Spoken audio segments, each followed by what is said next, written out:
Hi, my name's Emily P., and I plan on utterly changing this world through technology. How I plan to do so is going to be the topic of this speech. While not the most pertinent to an information security discussion, I do feel some vindication with sharing the stage with some of you. They say that a hacker is a person that overcomes challenges with their technical computing experience. And we have a lot of societal problems today that need inherent addressing. From our overwhelming wealth inequality, racial tensions, extremism in political polarized opinions, ecological degradation, and whispers of economic stagnation, and divisive tactics that has ripped this nation away from any ability to have a rational conversation about what we actually need to do to progress forward. To put it simply, we sure have a hell of a lot of issues to handle as a society. But we, as people, have created these problems, and so we, as people, have the ability to fix them. What we can utilize in this pursuit are some of the most cutting-edge, amazingly technologically empowering tools that we are capable of making. It is the creation of the most innovative ideas and the liberation of each individual to the greatest definitions of their own success that I ultimately seek with showing people how these technologies work. It comes from an obsession that stems from the fact that I know if we can put these tools that we love, learning computers and programming, modeling, and then integrate it further with tools like 3D printing, then we can absolutely blow away our understanding of what society is to be completely apart. Okay, so to be brief, during this, I'm basing this as part of the Industrial Revolution. We know that we saw the standard of living raised, there was an improvement in wages, and our lifespan doubled. And it began its first stages in 1760 to 1850. When we first began mass manufacturing, harvesting coal more effectively, and creating cheaper access to quality goods, these are the things attributed to this state. I like to see articles on this sometimes because I will see people just dismiss the individuals who did suffer during this time. Children climbing in mines to bring coal from underground on their hands and knees. They will say that these people, they'll use eloquent wording to describe these things, but I just reinterpret it in my head. This is what they sound like to me. They had access to this better version of society. It didn't matter that they were stuck in the gears that made it turn. They had access to it. They were living in it. They should have just been happy to be experiencing it and being along for the ride, right?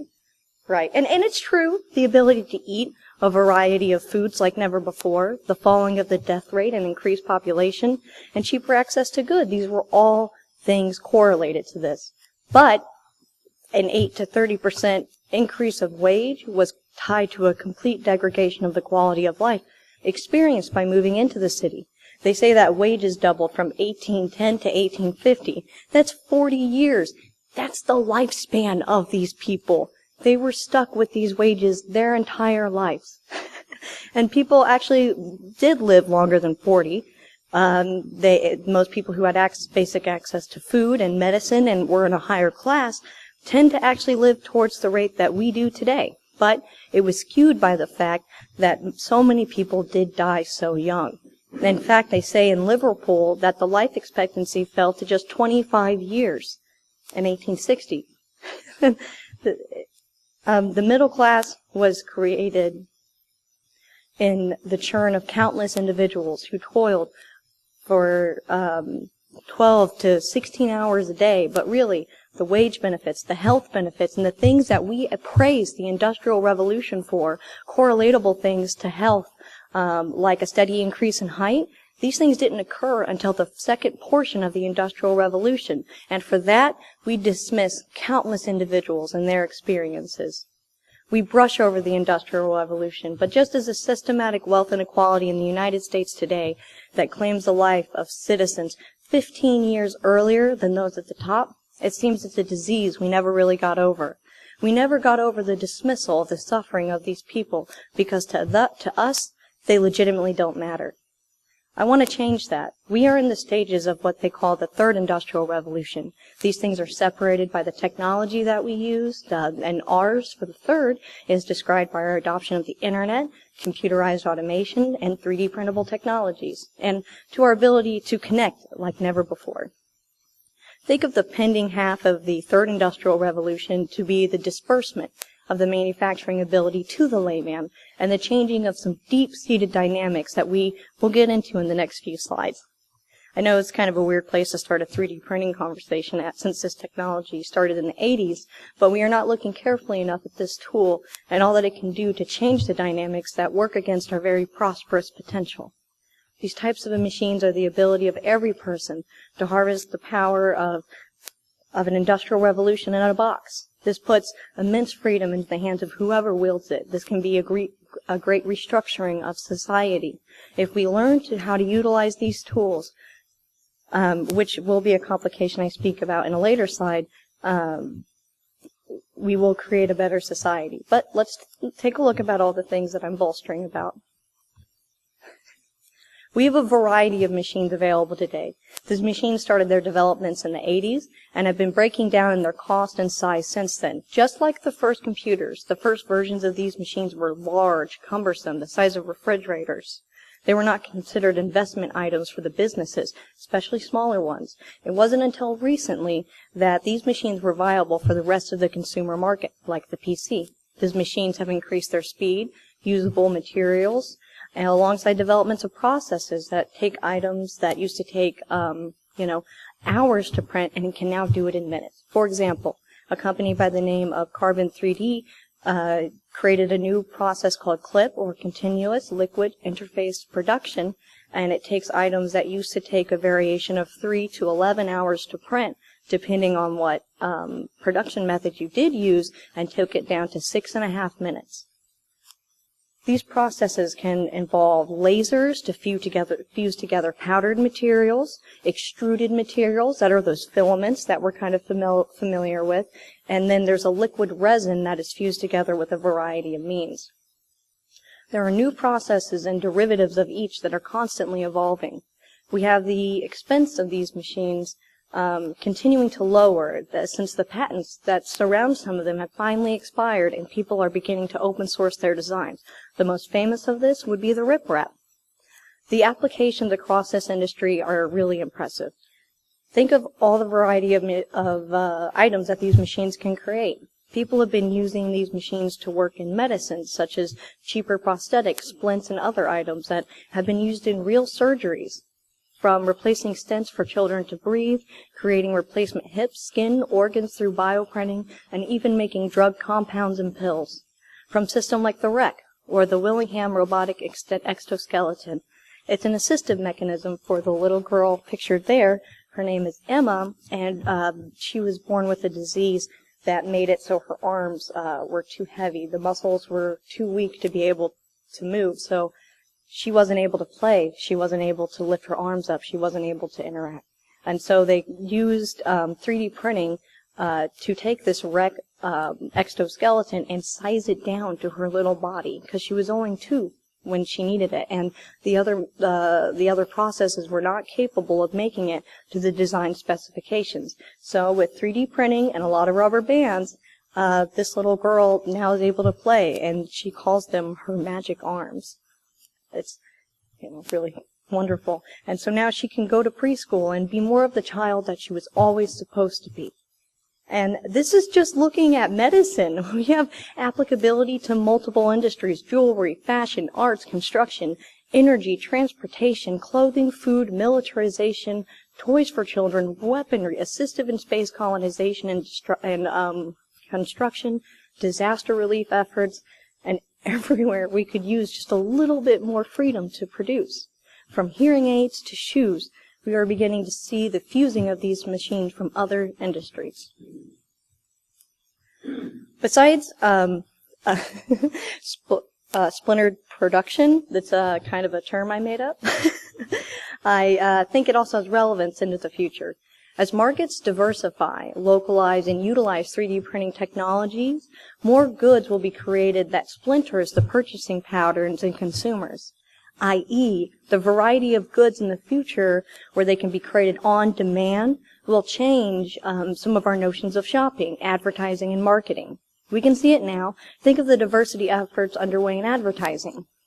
We are tired of the Photoshop model that doesn't even look like herself, and we are seeing more inclusiveness in this goal. This will continue to happen as more people will be able to create the market that they envision using these tools. More individualized items and more personalized statistics will make a world that a consumer for each product, and this will change advertising, markets, and they'll become more focused to serve these emerging markets, or markets that have always been there, but we just have not been able to cater to them.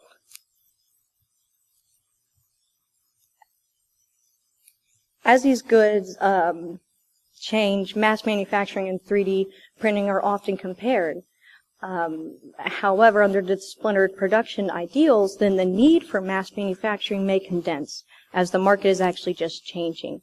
And 3D printing might not ever have to fully compete on scale with mass manufacturing in traditional regards, because it changes the nature of consumerism in the first place. But that's the thing with disruptive technology. It just changes many aspects of things. And it's not to say mass manufacturing will go away. I don't think it will. It would be in direct contradiction to the way that we are globally growing with each emerging nation and more people demanding more goods. It will just be changing and shifting the notions of shopping and experience with it. And here's the the thing I'm excited about. Okay. Here's the project I'm excited about, the Global Village construction set. They say on their website that they're not ready for being shared, but they're doing fabulous research, and I'm not going to let their perfectionism hide themselves from me. This can be an industrial revolution in a box, and here's why.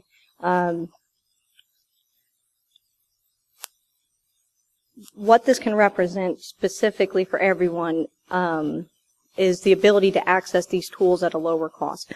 3D printing overall is a type of mindset, but this specific actual application has me excited. They're open source ecology, and it takes society, the cost of society down. Now, this is called the GVCS, and it's a modular, do-it-yourself, low-cost, high-performance platform that allows easy fabrication of 50 different industrial machines that it takes to build a small, sustainable civilization with modern comforts. They began in 2007 with an earth brick press, and by 2013, they were using that machine and others to create a micro house. They're keeping an eye on the education necessary to use these items, and just like other aspects of educational technology, the education and teaching people how to utilize these things to their advantage will be the biggest barrier next to actually providing it.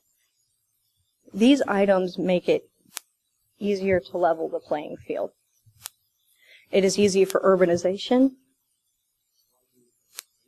Oh, sorry. Yeah. Yes. It's essentially teaching people. Many of the items, from what I read, that they can be taken apart and then assembled into other items. And so, if you have one machine, you can maybe get some parts and build 5 different machines. So it's supposed to be modular, and that's what they mean by that. So, this type of dynamic here will make it easier to urbanize and reinvest into communities by nations that have already been established, and make the ability for new communities to take care of themselves. This can increase entrepreneurialism and innovation. Using 3D printed technologies, the amount of time that it takes to receive custom parts is dramatically reduced. Let's say someone was inventing something. They would need to make a model, send it to the company, wait for it by mail, and then see if the parts actually work.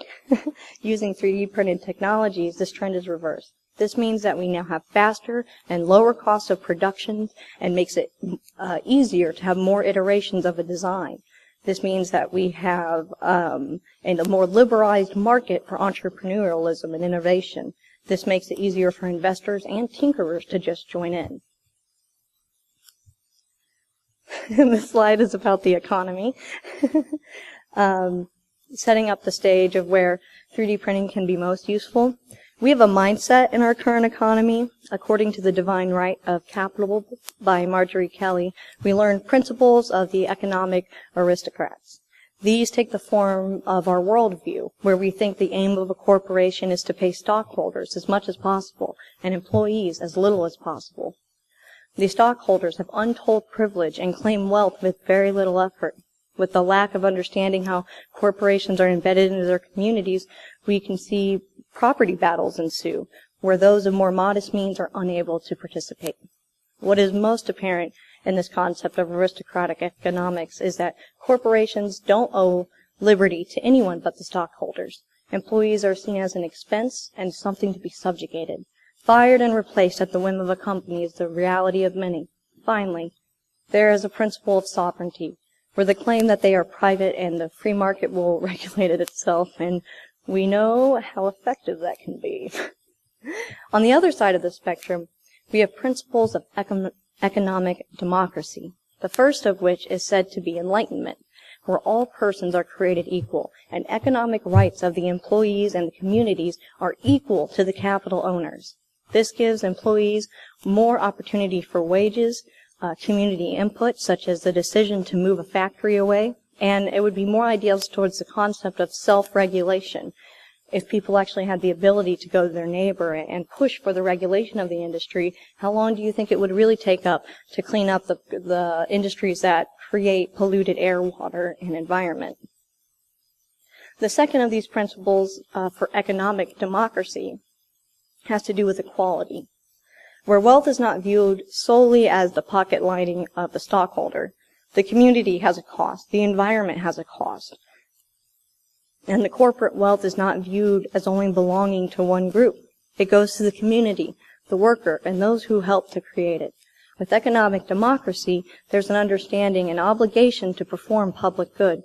Public corporations have an obligation to act fairly on the behalf of the communities and people of which they are founded in. Another of these principles for economic democracy is the notice for the need of democratic leadership in corporations, justice in the treatment of people, and the ability to alter or abolish corporations that help govern our world, should they find a lack of respect for it and a fundamental lack of understanding of the dangers that they create. Now, how do we achieve this? How do we create democracy in our economy, in a corporate world? There are things like employee stock ownership plans, ESOP. And these are where employees receive stock. And this can have benefits, but it also has its contradictions. This correlates economic sovereignty to those who own. Stocks as the form of property, and with property ownership comes privilege. And this will continue this thought process into the future. And there are more examples, but just trying to wrap our head around the fact that we can have democracy and capitalism and for corporations is something that people don't understand at first sight.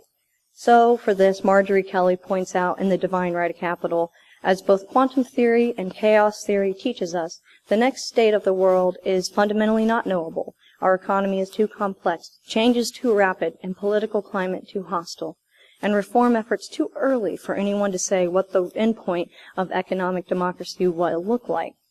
What we know is that the viability of society comes with asking these questions and for aiming for these types of reconstructions. It is not as if it doesn't have merit. A study from the New York Stock Exchange estimated that the productivity of the United States would go up by 20% if companies did implement employee decisions and wealth sharing. It's more productive fundamentally because people work harder for something they know will actually give them something back. And this is incredibly significant. For just a simple shift in our understanding of economy, we can have so much more prosperity. As we will learn later, it will become more and more viable alongside these changes in technology. Now, some of these ideas may be weird, but without this critical investment in this conversation, then we can see a lack of progress. The total backwards progression, once you start to fail hard enough, if we don't have a discussion about what we need to do to move our economy forward. We need to integrate these principles to create more resiliency. We need to reinvest in them actually again, because we did used to invest in the things that can create this type of thing. But the question comes, how do we create resiliency into the economy? First, it's done through the things that we know, investment in education, and then infrastructure and the community. Once we have a healthy community beating, we can begin to look for economic resiliency. It's kind of like the discussion, which came first, the chicken or the egg. For some, it will be the lack of resiliency in the economy that drives the adoption of these tools, which then is properly utilized can help instill the community and the needed items for success, versus the community that adopts it to continue being healthy. Second, we need to talk about communities in general. They are the next subject to really be used to revive 3D, they are our next subject to really revive with 3D printing, as these technologies create more self-sufficiency for communities. But first, let's just touch base on this. How does this relate to 3D printing? First, with more increased innovation and the ability for more people to go into business for themselves, we will see more small business that hopefully can grow larger. From this local level, we can create economic democracy and shift our models as these local companies grow. Second, these tools can be utilized to rebuild communities, interest people in the ability to make change happen, and put restless energy to use. There's a lot that needs to be done in society, and many feel like they want to make a difference. We just don't have easily accessible means to do so. Once we propel society dedicated to take care of its own people forward, like it's such a crazy belief a society should do so, then we can help it become more independent. These technologies will continue to integrate and change our notions of our current economic and societal structure. That's my favorite. We need to bring communities back together. I like to think of it as resurrecting a community consciousness. It is the duty of the community to take care of each other, to propel each other to the greatest definitions of their success. How do you expect to benefit from society if you're not willing to invest in it? What should the purpose of a society be? Servitude to our corporate masters for the sake of profit alone? That is a narrowed version what I consider to be the potential of humanity. We need to bring people together again for a common goal, not hatred or divisiveness, but unity and peace. We know we have the potential to get there, especially because this helps us at an economic level. Look at the localization multiplier. Small and medium-sized businesses articulate more money through the system. They have higher localization multipliers because the money goes from small businesses to more small businesses and helps its own self. And what we essentially have today are states and communities paying out billions and millions of dollars to Walmart in the sense of economic development to have these large corporations come and build stores and create jobs. But what happens to these stores? They're closing down within 5 years, and they just spent millions of dollars to get a bid that didn't serve their community. And so this is a complicated thing to study. Most economic development places are struggling to implement these ideas because the data is not there, and if it is there, it's not being analyzed.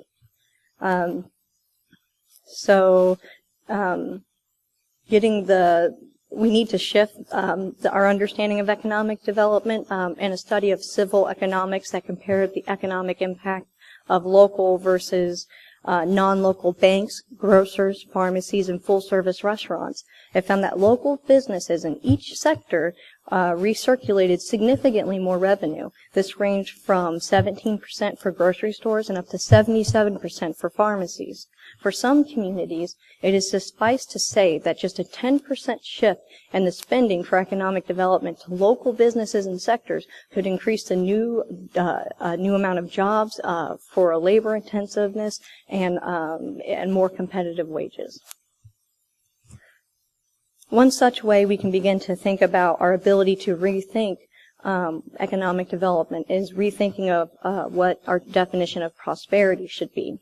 Prosperity now is viewed successfully if our false notions of success are met, such as financial speculation instead of, investing into communities and local business, who systematically employ more individuals. One way we can begin this thought process and changing the way that we look at our economy is the GNH.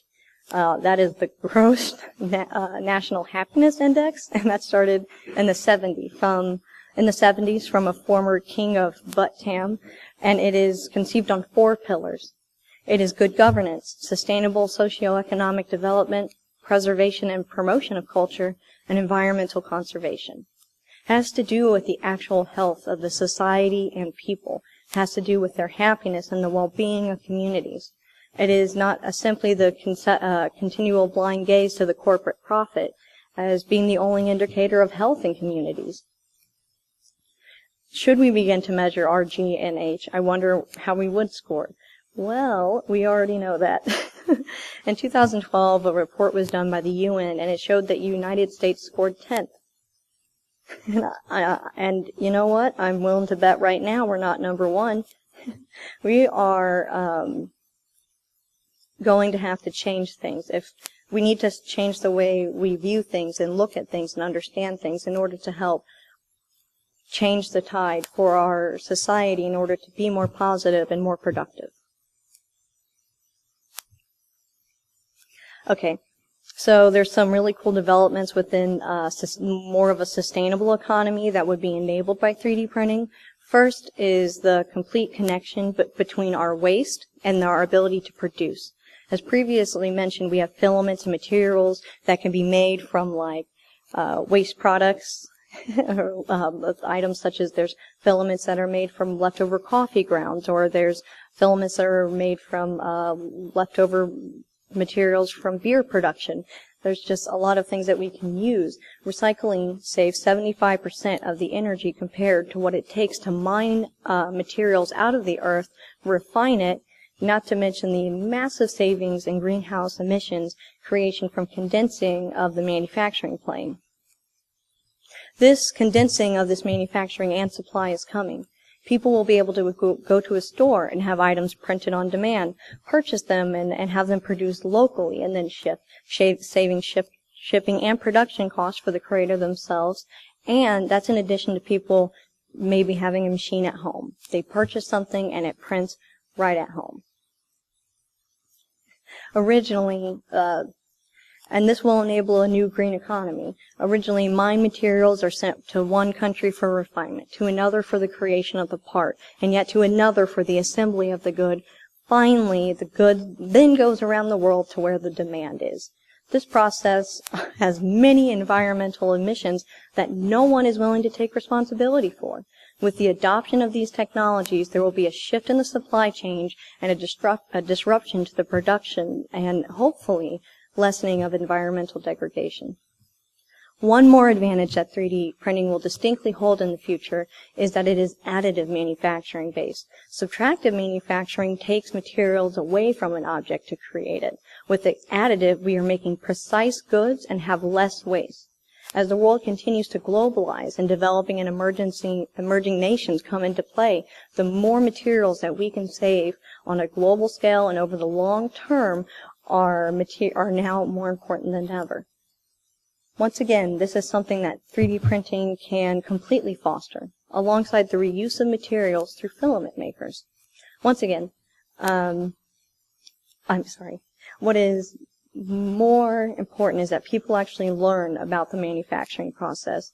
They will know more of its impact and they will understand what they are doing to their community. With the localization of creation, we will see more loyalty to the community and the surrounding area. If someone doesn't like your polluting, they can knock on your door.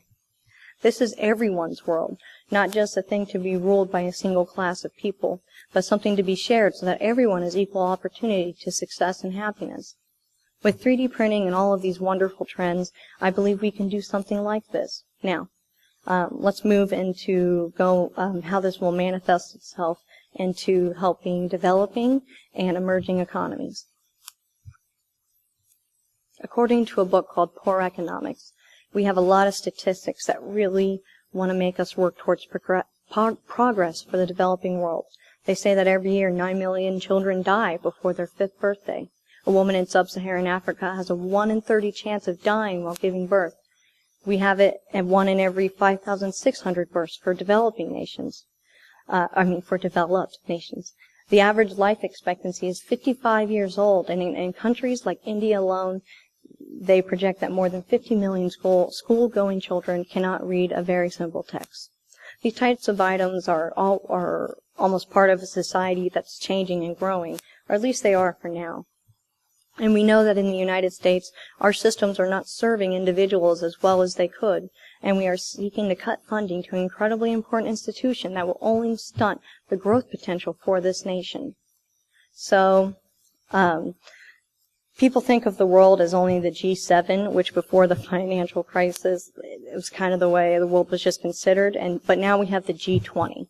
The G7 was originally Canada, France, Germany, Italy, Japan, the US, and the UK, but now we have the G20, and they are the original stated countries, plus developing ones like South Korea, Brazil, Russia, India, China, Argentina, South Africa, Turkey, and Indonesia, and just quite a few other countries. With just moving China and India alone into this idea, we're moving 40% of the world's population into the sustained high growth category. This balance has tipped, making the majority of the world move towards becoming on par with developed nations. They predict that these emerging economies and developing nations will start to, especially India and China, will start to reach advanced country wages by 2050 or so. And this makes every environmental issue that we have just compact further. These types of technologies could represent one of the most effective ways to build society. See, when a country is going through that sustained growth period and they're becoming advanced, they go through something called the middle income transition. And this is where countries go from earning $5,000 to $10,000. And that's where at that $10,000 mark, income starts to compound, and then you have a faster increase in the advancing level of the nation. But this is a very critical time. This country, it's considered a critical time for a nation because it's very easy to become derailed due to multiple dynamics. But with more access to knowledge and platforms to train people that are online based and materials and machines that can be created locally and easily, then we have a greater change coming to our society for these technologies, and they represent a great potential, especially for that middle income transitions. But really, how do we industrialize? It wasn't just the process of harvesting coal from the ground that started the Industrial Revolution for Britain. There need to be underlying variables that played into the ability for this to take off. There needs to be access to education, ability for markets to be invested in, community stability, and governmental stability. We need to see fundamental urbanization and infrastructure development to support communities that are being created. The system is a bit complicated, but to simply put, to make an industrialized society, you need to invest in education. The education funds workers. Education becomes more effective, and human capital increases. Private sector investment return rises. Foreign direct investment expands. Taxes and governmental revenues go up. Infrastructure investment expands, and then education investment increases again. And the cycle can continue, and this is literally how you create a functional society. But looking back to this open source ecology, that global village construction set, the reason that this type of research is exciting is that it can help take that ability to disseminate needed materials. What could we do if our aid package was just the GVCS? Well, as we've seen, it can be kind of complicated. It's not just the need of tools, but the need of education and guidance. If we want to create a better society, we have to start being better people. These tools and the interconnectedness of our world through the internet will be something that is a critical challenge to us in these less than ideal times. But we can overcome them.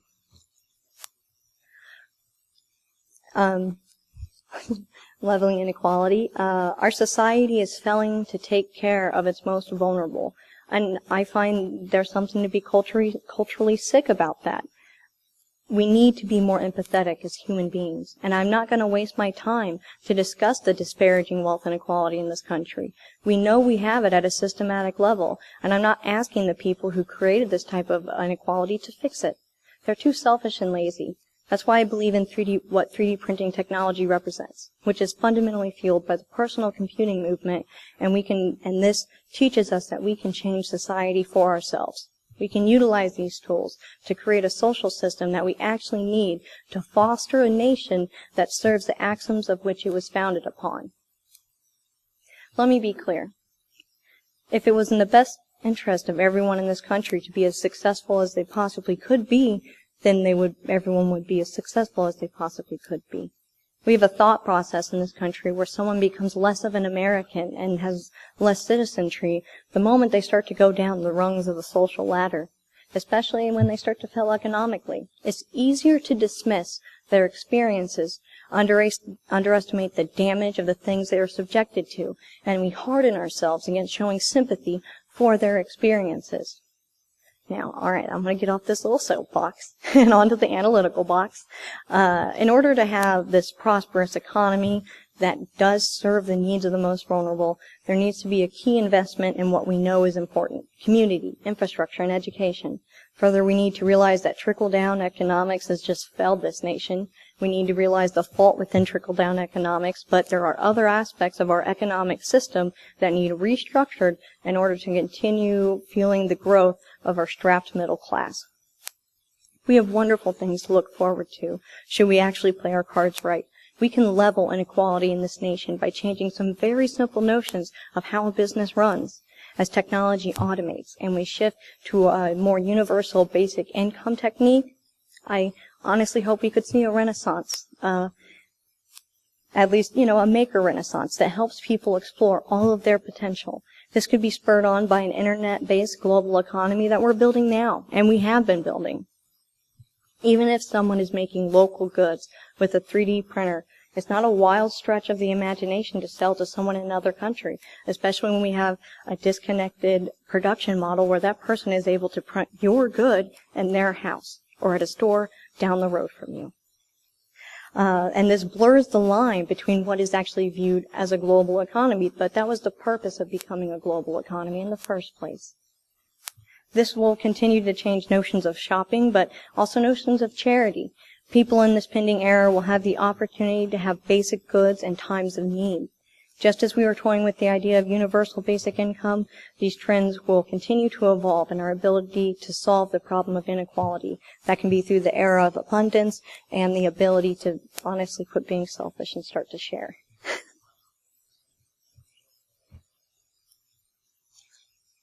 Many of these trends will work along other technological ones. Let's consider artificial intelligence. Proponents today will short-sightedly say that people will be constrained on their ability, to work with 3D printing because they're not able to model items or won't be able to understand them. With AI use of the future, we will see the quickened methods of production, one where you have the AI build the model and then it is printed. We will also need to consider the large-scale impact of automation.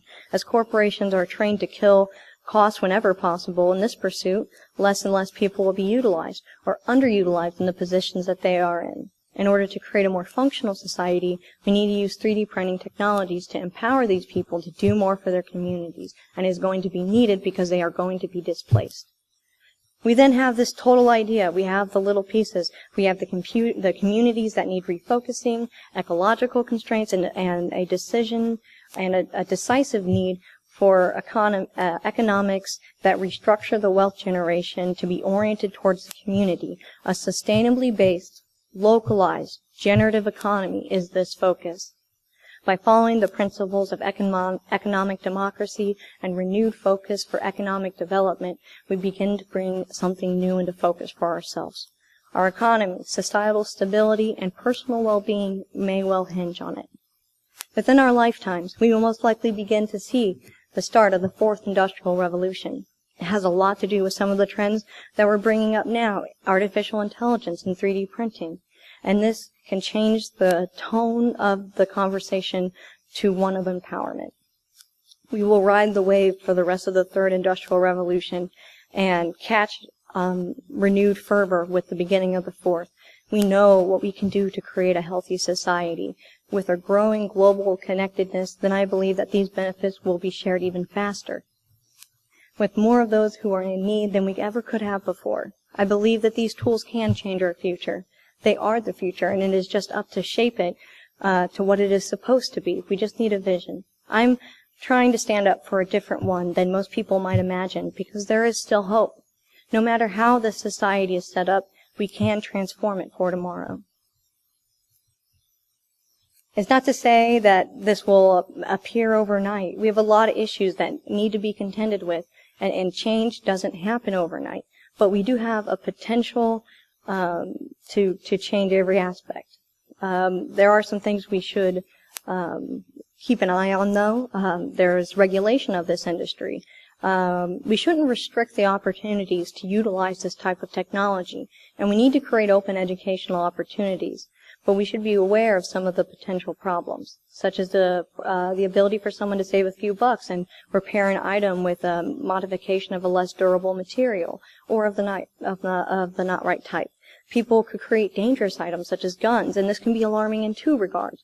First, there's pretty much the complete deregulation of what someone is limited to be able to print, and they can get these models or they can make them.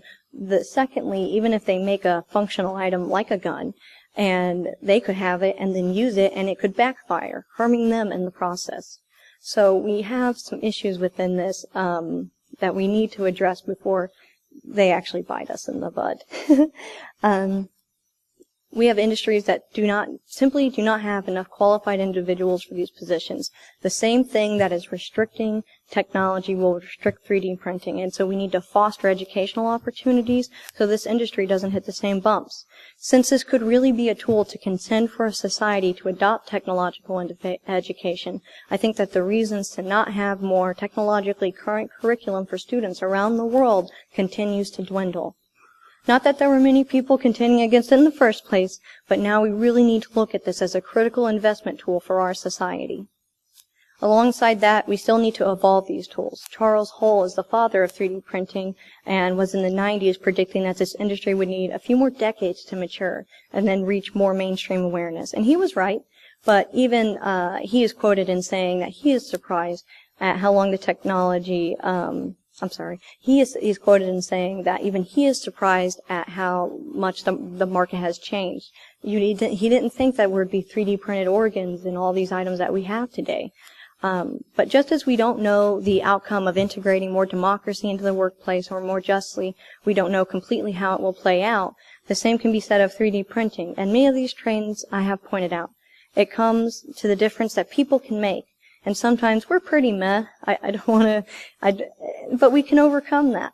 I don't want to see innovation stifled, be limited by external means, or the potential of people to be lessened. To transform the future, we must transform our outlook and begin to look at things differently about how we are going to structure society, especially surrounding the amazing tools that we can utilize here.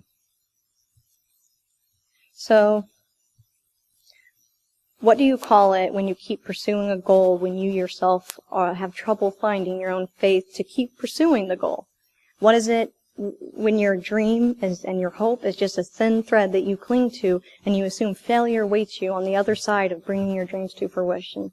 In all of its vulnerability and in all of its simplicity, I think that this feeling represents the American dream. They neglect to tell you that sometimes it feels like akin to chewing glass, but for most, even having the ability to pursue something like this is a farce. It's a Hail Mary to what we thought that we could create as a society and what you thought you pledged your allegiance to.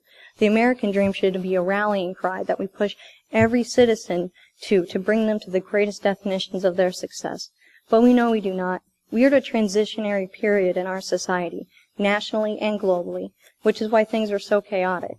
We have a future to live, and it's not the one manifesting in front of us now. It is not isolationist, vindictive, hateful, subjugating, disrespectful, disempowering, or authoritarian. It can be radically different if we are able to take heed of high technologies, education surrounding it, and the igniting of innovation through the opening of doors that have just occurred recently. Now, is this something solely reserved for the American dream? No. This is a global technology that can take the pursuits of freedom, prosperity, peace, and happiness and spread them around the world. Yes, of course, it is a girl with dreads, standing behind this idea. But I'm not the only person to notice these trends. This is an obsession with the dream of equality that I expect each citizen to tangibly secure for themselves. It is what's driven me to do this speech. Even though it's kind of unorthodox, even for a security conference. So what do I mean by hack the future? Besides serving as a lazy shoehorn for this specific conference, it represents what we really do need to do to make the future work. We need to do something different in this nation to focus our discontent with aspects of our overlying system, or else we will continue this degree of polarization that does not serve us. And that's all I have, so thank you.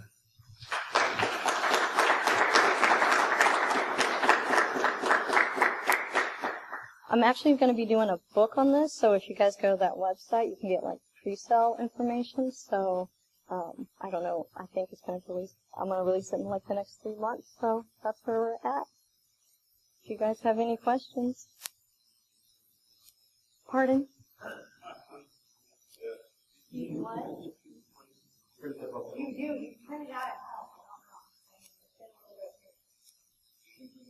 It might take a little bit of time. Anyone have any questions?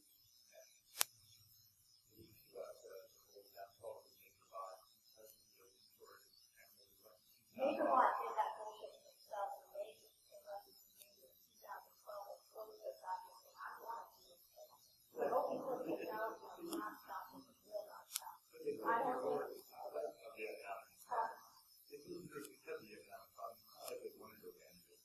Yeah, no, but like actually it's like I think that using technology will probably really get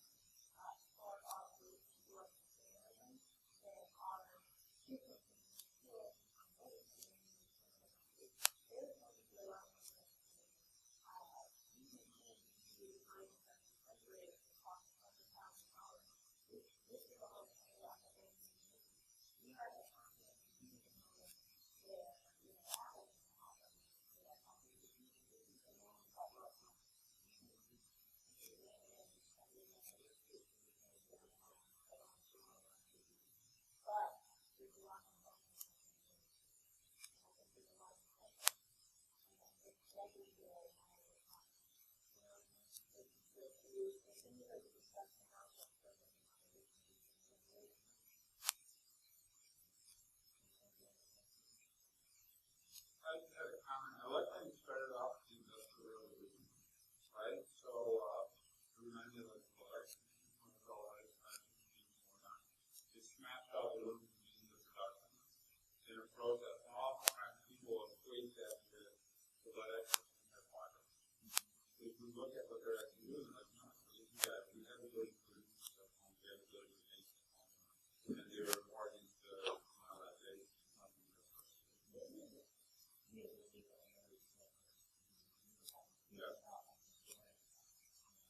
way.